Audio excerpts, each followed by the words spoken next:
Hello friends, ഇന്ന് നമ്മൾ നോക്കുന്നത് ഒരു ഇൻവെർട്ടറിൻ്റെ കണക്ഷൻസ് നമ്മൾ കൊടുക്കുന്നതാണ്. അന്ന് ഇൻവെർട്ടറിന് ഒരു പ്രത്യേകതയുണ്ട്.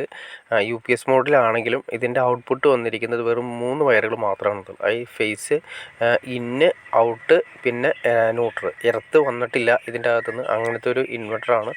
അതിൻ്റെ ഇൻവെർട്ടർ കണക്ഷൻ കാര്യങ്ങളൊക്കെ നമുക്ക് എങ്ങനെ കൊടുക്കാം നിങ്ങൾ കാണുന്നുണ്ടോ? ഫേസ് ഇന്ന്, ഫേസ് ഔട്ട്, ന്യൂട്രൽ, ഇത്രയും മാത്രമേ ഉള്ളൂ. അപ്പോൾ ഇതിൻ്റെ കണക്ഷൻസും കാര്യങ്ങളും എങ്ങനെ 3 പിൻ ഉപയോഗിച്ചിട്ട് കണക്ട് ചെയ്യാം, അത് ഏത് വയറുകളൊക്കെയാണ് നമ്മൾ ഔട്ട് വരുന്നത്, ഇന്ന് വരുന്നത്, പിന്നെ ഈ പറയുന്ന 2 പ്ലഗുകൾ ഉപയോഗിച്ചിട്ട് എങ്ങനെ കണക്ട് ചെയ്യാം, അങ്ങനെയുള്ള അതിൻ്റെ ഫുൾ ഡീറ്റെയിൽ നമുക്കിത് കണക്ട് ചെയ്തതിന് ശേഷം അവസാനം എങ്ങനെയാണ് അതിൻ്റെ ബാക്കപ്പ് കിട്ടുന്നത്, കണക്ഷൻ എങ്ങനെയാണ്, ഫുൾ ഡീറ്റെയിൽ ആണ് ഇന്നത്തെ വീഡിയോയിൽ. ആദ്യമേ തന്നെ നമുക്ക് UPSൻ്റെ മോഡൽ ഇൻവെർട്ടർ ഉണ്ട്, അതല്ല നോർമൽ ഇൻവെർട്ടർ ഉണ്ട്. ഇത് നമ്മൾ വീട്ടിലേക്ക് സെലക്ട് ചെയ്യുന്ന സമയത്ത് ഏറ്റവും നല്ല UPSൻ്റെ മോഡൽ സെലക്ട് ചെയ്യുന്നതാണ് ഏറ്റവും നല്ലത്. ഇതിൻ്റെ കണക്ഷൻസ് എങ്ങനെയാണെന്ന് നോക്കാം. ഞങ്ങൾ കാണുന്ന പോലെ തന്നെ ഒരു ബാറ്ററിയാണ് കൊടുത്തിരിക്കുന്നത്, ഒരു ബാറ്ററി, പിന്നെ അതിന് ശേഷം നമ്മൾ ഇൻവെർട്ടറിൻ്റെ യൂണിറ്റ്. ഇത്രയാണ് 2 മെയിനായിട്ട് വരുന്ന ഘടകങ്ങൾ. അതിൻ്റെ അകത്ത് വരുന്ന ഈ 10 സ്ക്വയർ വയർ കണ്ടോ, ഈ 2 10 സ്ക്വയർ വയറാണ് നമ്മൾ ബാറ്ററിയിലേക്ക് കണക്ട് ചെയ്യുന്നത്. ബാറ്ററിയിലേക്ക് കണക്ട് ചെയ്യുന്നത് എപ്പോഴും വലിയ വയറുകളാണ്. അതിൻ്റെ അകത്ത് റെഡ് വയർ നോക്കി അറിയാൻ പറ്റും. റെഡ് വയർ നേരെ ഫേസ് ആണ് വരുന്നത്, നമ്മുടെ പ്ലസ് ആണ് വരുന്നത്. പ്ലസ് എന്നാണ് DC വോൾട്ടേജിൽ പ്ലസ് എന്നാണ് പറയുന്നത്. പ്ലസ് വോൾട്ടേജ് പ്ലസ് എന്ന് മാർക്ക് ചെയ്തിട്ടുണ്ട്. ബാറ്ററിയുടെ പ്ലസ്സിലേക്ക് കറക്റ്റായിട്ട് ടെർമിനലിലേക്ക് നമ്മൾ കൊടുക്കണം. ഇനി അടുത്തതെന്ന് വെച്ചിട്ടുണ്ടെങ്കിൽ മൈനസ്, അതായത് ബ്ലാക്ക് വയർ 10 സ്ക്വയർ വയർ നേരെ മൈനസ് എന്ന് മാർക്ക് ചെയ്തിട്ടുണ്ട്. ബാറ്ററിയുടെ മൈനസിലേക്ക് മാർക്ക് ചെയ്യണം. ഇതൊരിക്കലും തിരിഞ്ഞു പോകരുത്. തിരിഞ്ഞു പോയി കഴിഞ്ഞിട്ടുണ്ടെങ്കിൽ ബാറ്ററിയൊക്കെ പോകാനും ഇൻവെർട്ടർ പോകാനുള്ള ചാൻസസ് കൂടുതലാണ്. പിന്നെ നമുക്ക് ഈ ബാറ്ററിയുടെ കാര്യങ്ങൾ നോക്കാം. 60 മാസം വാറണ്ടി ഉണ്ട്. പിന്നെ അതിൻ്റെ AH 200 AH എന്നാണ് പറയുന്നത്. അതായത് 200 AH ബാറ്ററിയാണ് നമ്മൾ കൊടുത്തിരിക്കുന്നത്. 12 വോൾട്ട് തന്നെ 200 AH ബാറ്ററിയാണ് കൊടുത്തിരിക്കുന്നത്. പിന്നെ ഈ കാണുന്ന എല്ലാം തന്നെ ബാറ്ററിയുടെ അകത്തുള്ള വെള്ളത്തിൻ്റെ, അതായത് അകത്തുള്ള വാട്ടർ ലെവലുണ്ട്, ആ വാട്ടർ ലെവൽ കറക്റ്റായി മാറിയിരിക്കുന്നത്. അതിൽ കാണിക്കുന്ന ലെവൽ കാണിക്കുന്നതാണ് ഈ കാണുന്നത്. ഇനിയാണ് നമ്മൾ മെയിനായിട്ട് നോക്കേണ്ടത്. ഈ പറയുന്ന 3 വയറുകളാണ് നമ്മുടെ ഇൻവെർട്ടറിൻ്റെ അകത്തുനിന്ന് വന്നിട്ടുള്ളത്. ഫേസ് ഇന്ന്, ഫേസ് ഔട്ട്, പിന്നെ ന്യൂട്രൽ. എർത്ത് തന്നിട്ടില്ല, അതായത് ഫേസ് ഇന്ന്, ഫേസ് ഔട്ട്, ന്യൂട്രൽ. ഇനി നമ്മൾ ഇത്രയും വയറുകൾ തരുന്ന സമയത്ത് ഇനി ഏതൊക്കെയാണ് കറക്റ്റായിട്ട് കൊടുത്താൽ മാത്രമേ ഇത് വർക്ക് ചെയ്യുള്ളൂ. അതായത് ഔട്ട്പുട്ടിലേക്ക് നമ്മൾ ഇന്ന് കൊടുത്തു കഴിഞ്ഞാൽ എന്ത് സംഭവിക്കുന്നത് വെച്ച് കഴിഞ്ഞാൽ ഇൻവെർട്ടർ കത്തി പോകാനുള്ള ചാൻസസ് ഉണ്ട്. അപ്പോൾ അതൊരു കറക്റ്റായിട്ട് അറിഞ്ഞിരിക്കണം. അറിയാനായിട്ട് നമ്മൾ ഏറ്റവും ആദ്യം ശ്രദ്ധിക്കേണ്ടതെന്ന് വെച്ചാൽ ഇതിൻ്റെ അകത്ത് നിങ്ങൾ നോക്കി അറിയാൻ പറ്റും ഒരു 3 പിൻ. അതായത് കളറിന് മെഷർമെൻറ്റ് കറക്റ്റായിരിക്കും കൊടുത്തിരിക്കുന്നത്. അതിൻ്റെ കളർ കോഡിങ് കൊടുത്തിരിക്കുന്നത് കണ്ടോ. ഇതൊരു 3 പിന്നാണ്, 3 പിൻ ടോപ്പാണ്. അതിൻ്റെ റൈറ്റ് സൈഡ് കൊടുത്തിരിക്കുന്നത്, റൈറ്റ് സൈഡ് എപ്പോഴും ഫേസ് കൊടുത്തിരിക്കുന്നത് കാണാം. ഫേസ് ഇന്നാണ് വന്നിരിക്കുന്നത്, റെഡ് വയർ. പിന്നെ അതിൻ്റെ അകത്ത് തൊട്ടുപുറത്ത് ബ്ലാക്ക് വന്നിട്ടുണ്ട്. ബ്ലാക്ക് വന്നിരിക്കുന്നത് ന്യൂട്രലാണ് കൊടുത്തിരിക്കുന്നത്. പിന്നെ ഇവിടെ ഓൾറെഡി ഈ ഒരു വയർ ഞാൻ വീഡിയോച്ച് പുറത്തേക്ക് ഇട്ടിട്ടുണ്ട്. ഇതാണ് ശരിക്കും ഔട്ട് വരുന്നത്. ഇൻവെർട്ടർ വർക്ക് ചെയ്യുന്ന സമയത്ത് ഇൻവെർട്ടറിൻ്റെ ഔട്ട് വരുന്ന വയർ ഈ പച്ചയിലാണ് കമ്പനി കൊടുത്തിരിക്കുന്നത്. ശരിക്കും ഇത് കളർ കോഡിങ് ശരിയല്ല, മഞ്ഞ അല്ലെങ്കിൽ വേറെ ഏതെങ്കിലും കളർ കൊടുക്കണം. ഇതിപ്പോൾ ഓൾറെഡി ഗ്രീനാണ് കൊടുത്തിരിക്കുന്നത്. അറിയാൻ പാടാത്ത ആളുകളാണെങ്കിൽ ചിലപ്പോൾ അത് നമ്മുടെ നേരെ എർത്തിലേക്ക് കണക്ട് ചെയ്യാനുള്ള ചാൻസസ് ഉണ്ട്. ഇനി നമുക്കിതെങ്ങനെ കണക്ട് ചെയ്യാൻ നോക്കണം. ആദ്യമേ ഒരു 3 പിൻ നമ്മൾ കൊടുത്തു, അത് റൈറ്റ് സൈഡ് ഫേസ് കൊടുത്തു, ഫേസ് ഇന്ന് ചാർജിങ്ങിന് വേണ്ടി കൊടുത്തു, ഫേസ് ഇന്ന്. ലെഫ്റ്റ് സൈഡ് നമ്മൾ അതിൻ്റെ ന്യൂട്രൽ എന്ന് പറഞ്ഞു കഴിഞ്ഞാൽ അതിൻ്റെ അകത്ത് തന്നെ നമ്മൾ കാണിച്ചിരിക്കുന്ന 3 വയർ വരുമെന്ന് പറഞ്ഞില്ല, അതിൽ 2 വയറാണ് ഈ പറയുന്ന ഫേസ് ഇന്നും ന്യൂട്രൽ നമ്മൾ കൊടുത്തു. ഈ വയറാണ് ന്യൂട്രൽ. ഈ വയർ നമ്മൾ ഔട്ട്, അതായത് ആ പച്ച വയർ വന്നിരിക്കുന്നത് ഇൻവെർട്ടറിൻ്റെ ഔട്ടാണ് വന്നിരിക്കുന്നത്. ഔട്ട് നമുക്ക് കറക്റ്റായിട്ട് കണ്ടുപിടിക്കണം. ഇനി നമ്മൾ കണക്ട് ചെയ്യാൻ പോകുന്നത് 2 പ്ലഗും 2 2 വേ സ്വിച്ചിട്ടും വെച്ചിട്ടാണ് ഇതിൻ്റെ കണക്ട് ചെയ്യാൻ പോകുന്നത്. ഇതിൻ്റെ പൊസിഷൻ ഞാൻ ഒരു വീഡിയോ ചെയ്തിട്ടുണ്ട്. അതിനെക്കുറിച്ച് അറിയാൻ താല്പര്യം തീർച്ചയായിട്ടും കമൻറ്റ് ചെയ്താൽ നമുക്ക് അതിനെക്കുറിച്ച് ഡീറ്റെയിൽ ആയിട്ട് ചെയ്യാൻ സാധിക്കുന്നതായിരിക്കും.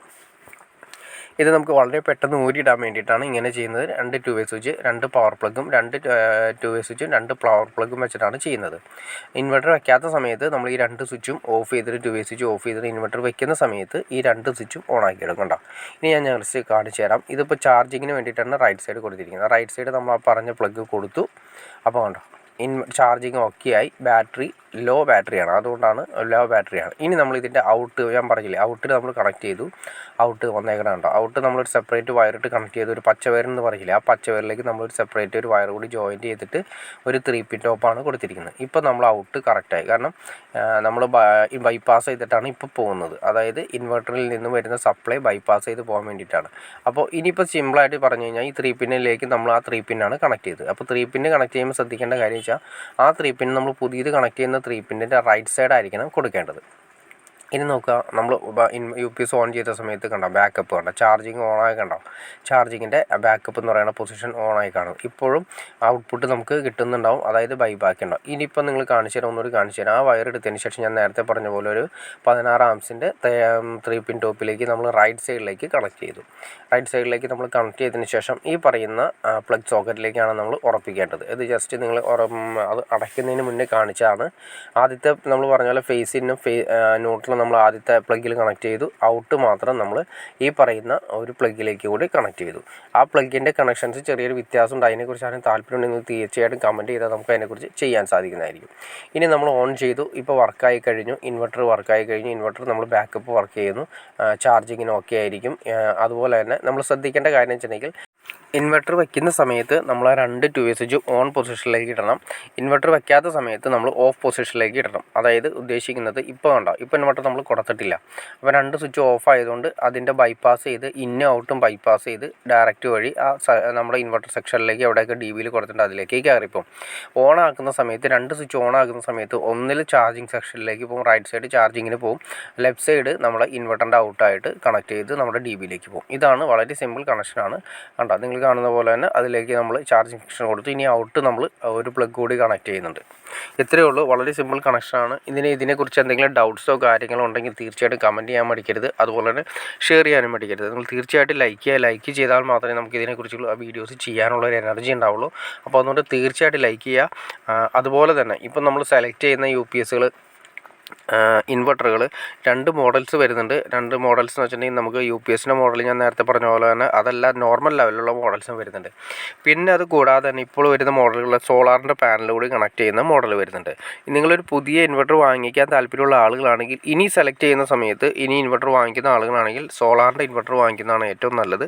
കാരണം ഇനി വരുന്ന കാലങ്ങളിൽ നമ്മൾ സോളാർ പാനൽ കാര്യങ്ങളൊക്കെ കണക്ട് ചെയ്തിട്ടാണ് യൂസ് ചെയ്യാൻ പോകുന്നത്. അപ്പോൾ സോളാർ പാനലിൻ്റെ നമ്മുടെ പാനൽ കൂടി കണക്ട് ചെയ്യാൻ പറ്റുന്ന സോളാർ പാനൽ കൊണ്ട് കണക്ട് ചെയ്യുന്ന ഇൻവെർട്ടർ അല്ലെങ്കിൽ UPS വാങ്ങിക്കിയാൽ നമുക്ക് ഭാവിയിൽ നമ്മുടെ 2 പാനൽ കൊടുക്കുകയാണെങ്കിൽ ഈ പറഞ്ഞ രീതിയിൽ ചാർജിങ് സെക്ഷൻ നമുക്ക് ഒഴിവാക്കിയെടുക്കാൻ സാധിക്കും. അതായത് നമ്മുടെ KSEB ഉപയോഗിച്ചുള്ള ചാർജിങ് ഒഴിവാക്കാൻ സാധിക്കും.